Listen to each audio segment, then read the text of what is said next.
Welcome back to Texas Barndominiums. Today we are doing a lot of work on the Demolition Ranch headquarters. TexDoor is here. They're going to install the overhead doors. WD Metal Buildings is here. They're going to do the metal soffits under the porch. And Harvested Rain Solutions is also going to be here today. They're going to be installing the pump for the water collection system. So there's a lot happening today, so stick around. So we had a pretty big rain last week, and this tank is full 100%. Like I said earlier, Harvested Rain Solutions is going to be here today. They're going to hook up the pump for this tank, which means we're going to be able to have pressurized water out here. The sink is not hooked up yet, so we're not going to be able to have water in the building yet, but at least we'll have pressurized water here that's going to allow us to, you know, wash tools or whatever, which is going to really help us the rest of the build, especially because one of the next steps is going to be paint. So obviously water is going to be very handy. So anyway, let's go see what the guys over there are doing with TexDoor, because they're going to be installing that overhead door. I got Noel here so he can kind of give us the rundown on what the process is like. So what are we doing here, Noel? Hey guys, we're here at Demo Ranch HQ. We're going to be installing an overhead door for him on this building that Eric is built for them. Got my guys installing the door right now. It's a black flush door made by CHI Overhead Doors. The door is going to be a 6'2" by 8, 6 foot wide by 8 tall. It's going to have high lift track on it. It's going to be tucked as nice to the ceiling as possible. It's going to look really, really nice on an interior application like this as they have it out. It's going to have the LiftMaster Light Duty Commercial Operator. It's a new series that they came out with. I think they were released about a year ago. They have Wi-Fi capabilities, really sleek housing, very, very, very nice operator. Very problem-free, trouble-free. We install them quite a bit. We do them on all of Texas Barndominiums buildings right now. It's one that they liked as soon as it came out with, and we've just kind of rolled with it on every project and had really, really good luck with it. We're thankful that LiftMaster provided us with an operator to use. As soon as I mentioned it was going to go in at Demo Ranch, they were like, oh yeah, we definitely want a part of it. As far as CHI overhead doors, they were the same way. It is a great door for this to be used for this application. Matt's going to have this door for a long time, and it's going to last him and not going to have any issues with it. Very low maintenance. It's a 2-inch thick, insulated, polystyrene core door, black finish on the inside, black finish on the outside, white on the inside. As far as the track goes, we can take a look at that a little bit closer later. How it goes up, it's called what we call high lift track. It gets a little bit closer to the ceiling rather than having a door lower and not, you know, being able to utilize that headroom as much. So other than that, my guys are getting going and they'll be done with it before too long. All right, let's go take a look. All right, so this is the door that they're installing. You can see it's nice and black on the outside. The tracks are galvanized, and what he was talking about, the high lift, it's up here. We're gonna bring this door as high up as we can to utilize as much headspace as possible. Door's gonna go up as high as possible, and then it's gonna turn. This is a sectional door, not a roll-up. I personally don't like roll-ups. As you can see, this is a 2-inch thick door, fully insulated, so it's gonna be great for this build. These are actually the same doors that we put in on all of our builds. The only difference is when the doors are bigger, we use wind struts for more support. Anything else you can tell us? Correct. On anything that's larger than 16 foot, we definitely add the wind struts. And on most of your buildings that are out there in the middle of nowhere, they always want that extra stability with them. So even on any application, on this one, we could have added them as well. It's just not really necessary for a door this small. Other than that, no, I mean, it's going to be operator mounted on the right-hand side. Being an in wall or gable wall, it will get as close to the ceiling as possible, as you were saying. If we were perhaps like on a sidewall like this, we could follow the roof line pitch as well. There's very good options for track layout depending on your building or whatever that you're trying to do. We always try to maximize, you know, headroom and space to basically accommodate whatever you need. Some people want as tight of the ceiling as possible because they want to add like a car lift or something inside. Anything that's going to go in here, if you got forklift traffic going through there, it's not going to have a track hanging down or anything like that to where somebody can run into it real easy. It's going to be as close to the ceiling as possible, above the opening. What about, as I mentioned, I don't like roll-ups. How is this better than a roll-up? Roll-up door, anything that's basically rolling up like on a continuous curtain like that, the insulation value alone, you couldn't get it as high as you can with something that's 2 inches thick. We do make a insulated rolling steel door that does have a pretty good R value, but it's still not as high as a 2-inch thick polystyrene core as this one. And if you talk about other roll-up doors that are a little bit lighter duty, as in like a roll-up like a mini storage type door, that one definitely is not. It's just a 26 gauge curtain that doesn't have any insulation value at all whatsoever. So these are definitely better doors. By far better, impact resistant compared to a sheet door, roll-up door like that. If you push on those hard enough, you know, you can just push right through them, and it's right for certain applications. But in this particular one, no, the roll-up door is not good, and the sectional door is by far the premium choice with it. It's going to be very strong, very stable. We've had a lot of luck with them over the years. We've been doing these doors for a long time, and this should be, like I said, maintenance-free, problem-free. Once the door is plumbed up, level, and everything like that, it's going to stay running true for a long time. 3D Metal Buildings is out here doing the metal soffits as well, so they're kind of working around each other, but they started on that side of the soffit so that by the time TexDoor needs the room on the outside, they can move on this side. So they're working around each other. They'll get it done. But the point is, once these guys are done, all this framework's gonna be covered up. You won't be able to see any of the framework. It's all gonna look like that.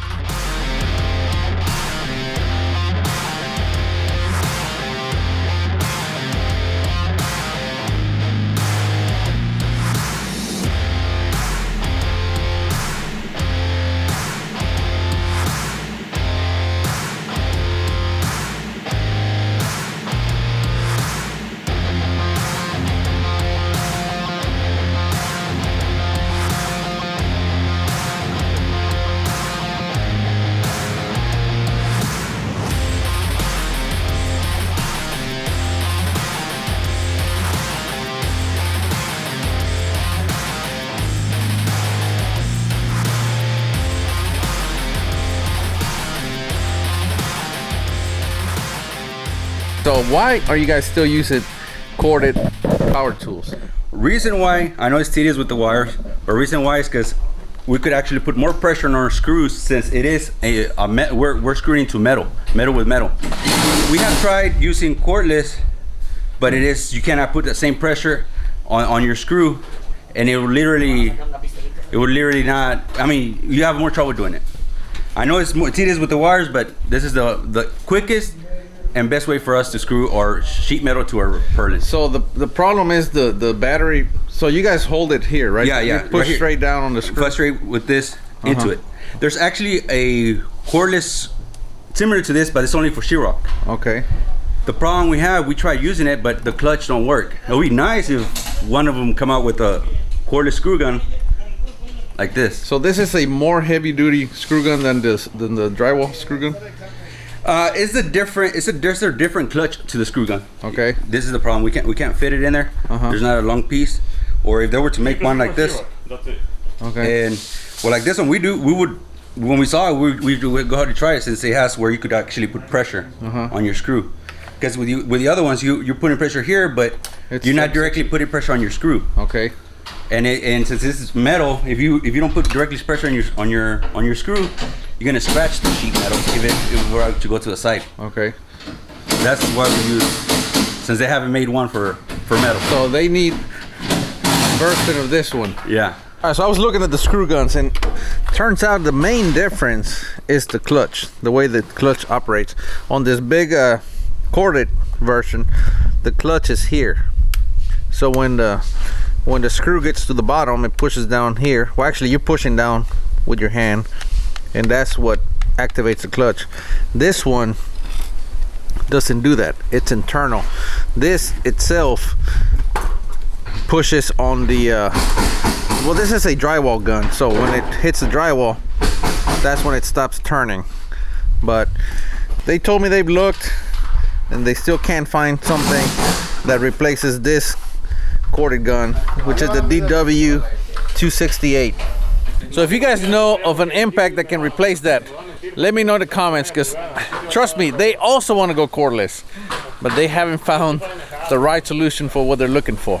Milwaukee, DeWalt, some of you get to work on a screw gun like that one that works on metal, but it's wireless or cordless, and we'll try them. All right, so here's Ron with Harvested Rain Solutions. They're gonna be doing the pump installation. Yep. You're gonna work on the overflow first? Yeah, the overflow, we'll probably do it in parallel because we're gonna paint this silver to match the...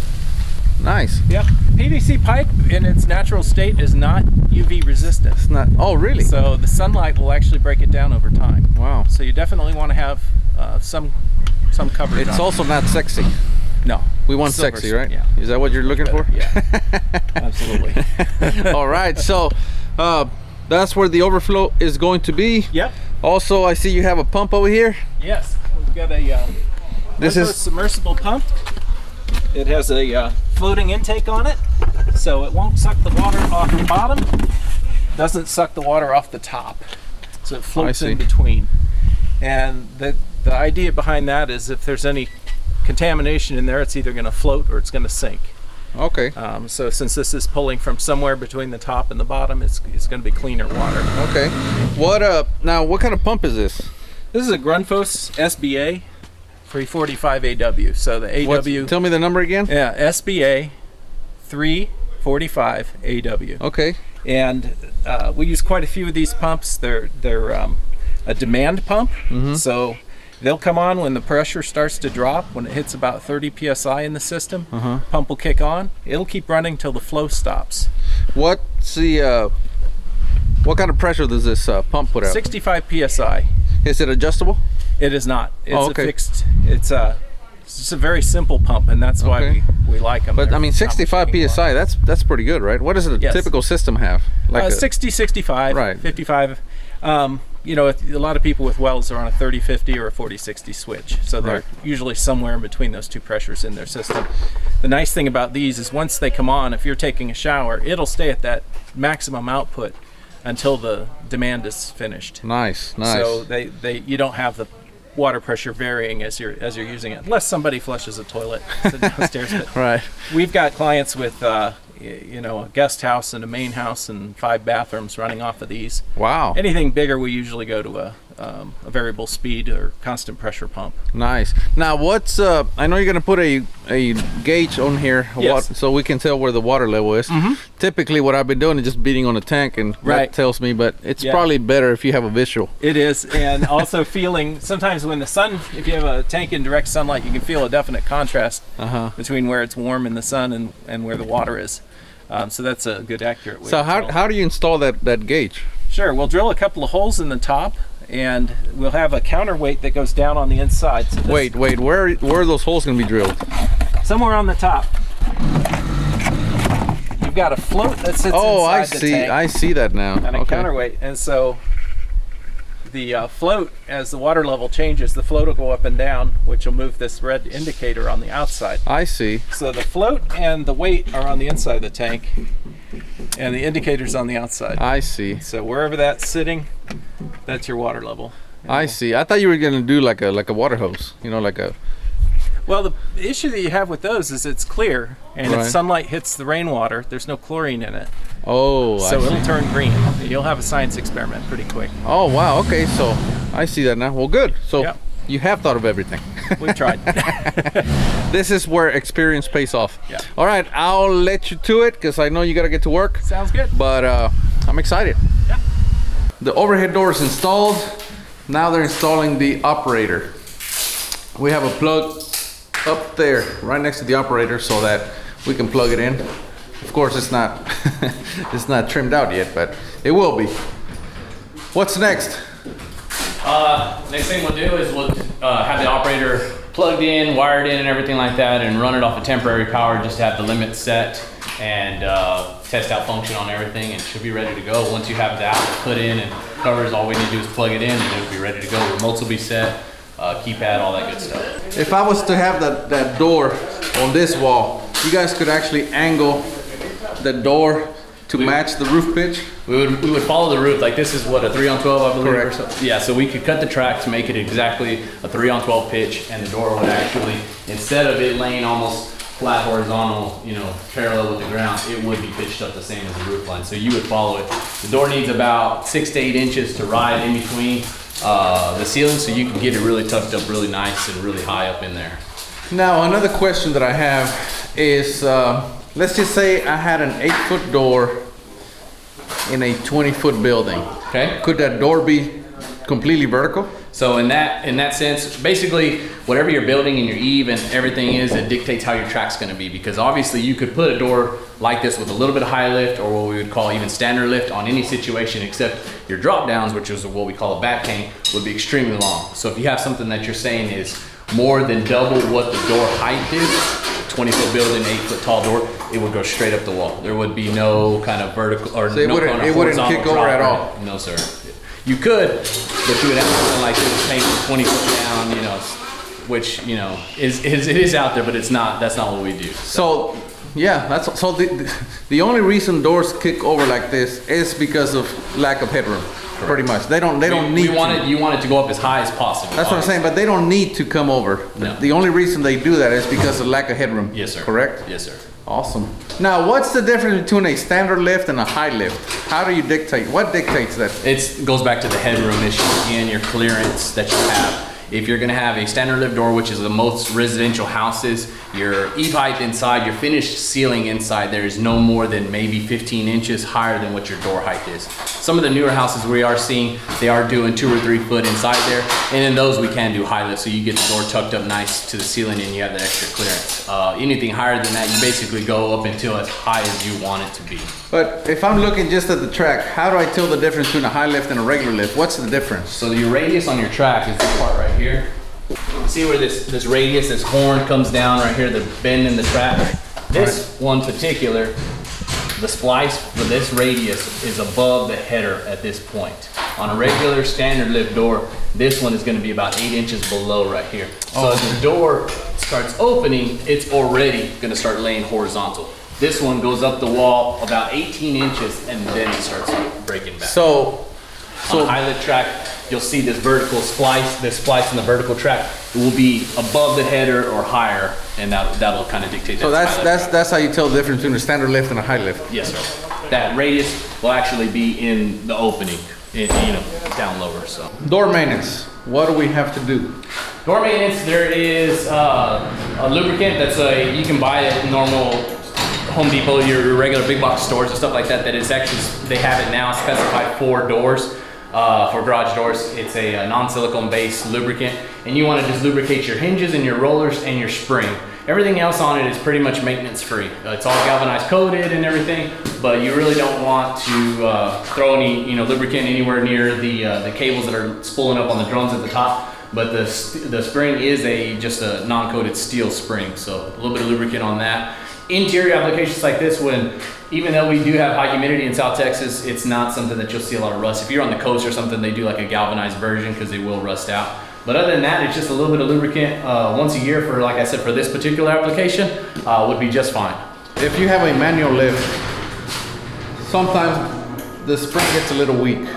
Sure. If that was to happen, that is something that'll periodically be something that is required to do in maintenance down the road. If it's depending on the use of application as well. For this door, it might be a few years down the road. If it's a heavy use door, they might be within that same year, just to adjust the tension. So basically, what you want to do is you want to be able to pull the manual release on the door. You can do this at your home garage door as well. Pull the manual release for the door and be able to unlock it and run the door up by hand. Sorry. There we go. And the door should not want to fly up. It should not want to fall down. It should be pretty easy to go up and go down. And it should even hold itself, at random points in there. It shouldn't want to just spring up or spring down. This one I'm not going to go all the way up just because we don't have anything to reach it. You pull it down, going back down like that. It should go all the way back down. It does have a step plate right here for you to go down with it. You pull your operator disengage again, and it'll go up on that. For this one, we'll go back down with it. Now, just basically redo a cycle. What happens if the spring is weak? What happens then? Then we just adjust the torsion on the spring, how much tension is on the spring. That's something to be done by a professional. Right, so that's not something something the normal homeowner or anybody. I feel like I can probably do it though. I would rather you not, because I still want to see these videos you create, man. That chop my arm off or something? I mean, you just give us a call, man. We'll go in here. There's no big problem for that. It's not something anybody wants to do on their own. Trained or professional only. So what could happen? I've heard horror stories, guys losing fingers, big lacerations, obviously. You're dealing with cables. And then the winding bars that you basically use to actually adjust the tension are, you know, large 3/4 round bar that will smack you in the face if something, you know, is not done right.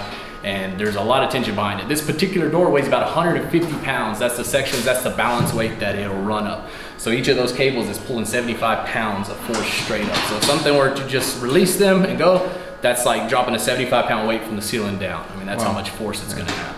And of course, this is a small door. The bigger doors is Even worse. But any size door, you know, your home garage, anything like that, it's all very serious. Do not ever mess with the tension. Do not ever mess with the spring. And that's why they have the red screws, correct? Yes, sir.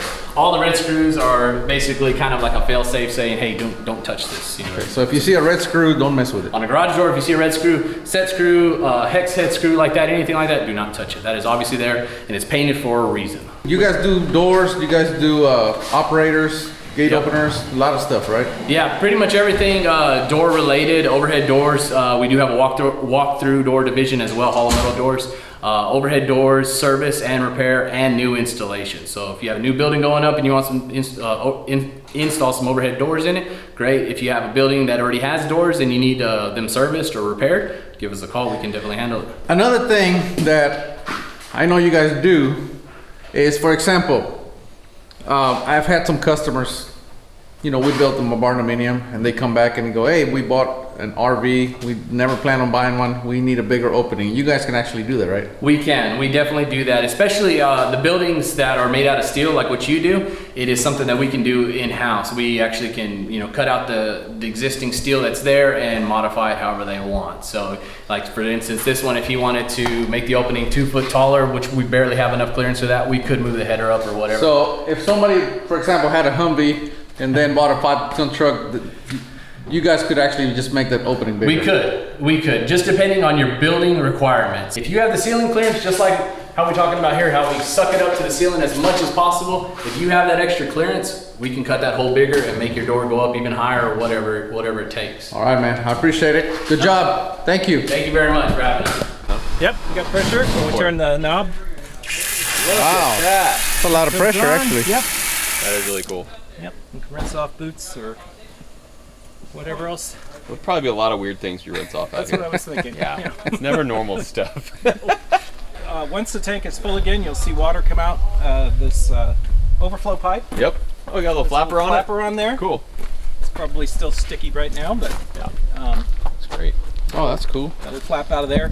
So that's how much water's in there right now? That's so because of that pipe that was leaking down here, that's the reason we didn't have more water? Most likely, yeah. Because we've had so much rain. It kept only going up to this far, remember that? We checked well, it. there was a pipe laying down in there. So it was just hitting that level 2 inch. and pouring all out. Yeah. That level. Yep. So that was acting as an overflow, as a 2-inch overflow before. Okay, Yeah. so now it should fill all the way up. Now it should fill up to about here. This little gauge should go up to about here. So yeah, that goes right to the level of that overflow right there. Yep. Yeah, cool. Use that. Yep. How do they find you? HarvestedRainSolutions.com. And you're Ron. Yep, I'm Ron. So you can do small systems? Mainly big we systems? do big systems. Oh really, this is yep. just a special project? This is special, yeah. Okay, so when you say big system, what do you mean? So most of our work is providing potable water supplies for single family residences. So we usually put in a pretty large tank, 30 or 40,000 gallons. We collect off of all the roofs. What's the biggest tank you've done? 2 65,000 gallons for a residence. Okay, Wow. that's pretty good. So, yeah. So tell us the math on the rain collection again. Sure. With a 1,000 square foot roof, you'll collect about 600 gallons for each inch of rain. Okay. So, Man, so yeah, 2 inches this thing's overflowing. yeah. Yeah, that's Wait, how big is this? No, never mind. I heard You that need wrong. 4 inches. no, Yeah. but I think when we were out here last, we calculated 3.5 inches, something yeah. like that. That's crazy. Yeah. I mean, we got that in like a day the other day. Yeah, we had 4.5 at our shop the other day. Yeah. What do you think, Matt? Watch what I can do. Rainwater, solar powered. It's Exactly. so good. Totally green. That is pretty neat. Yeah, this is the first one in a long time we've done this solar, 100% solar. Off the grid, man. Off the grid, yeah. I live my life super green. That's pretty much what I do. Except for everything else besides this house. Except for the truck. Thank you. Good You're job. welcome. Thank you. And you guys painted that PVC pipe Yes. black to match. Yep. Nice. Now That's a it's, nice touch. Matches the trim. So as you guys saw, we got a lot done today. The door is installed. The soffits. Look at that. How cool is that? Clean. What do you think, Matt? I love it. Looks good, doesn't it? Yeah, it looks way better than it did before when all the stuff was exposed and everything. Looks awesome. Yeah. And of course we have water now. Water, everything's working now. Yep. So the next thing we're gonna do in here, we're gonna do the trim work. And after we do the trim, we're gonna paint all of this. And then we're gonna do the floors. Probably trim. Yeah, we'll do the floors last. That way nobody ruins the floors. And of course, overhead door. Everything's coming together. Pretty nice. Yeah, so here, we're having a custom trim made to cover all of this. Originally, we were not gonna have this because we were not gonna have the drywall extend all the way to here. But we changed that, so we added this. So now we're having the trim. The trim's gonna cover all the way to here. Then we're gonna have the weather stripping here. It'll be as tight as we can get it. I like it tight. We'll see you guys next time. We are TexDoor Barndominiums.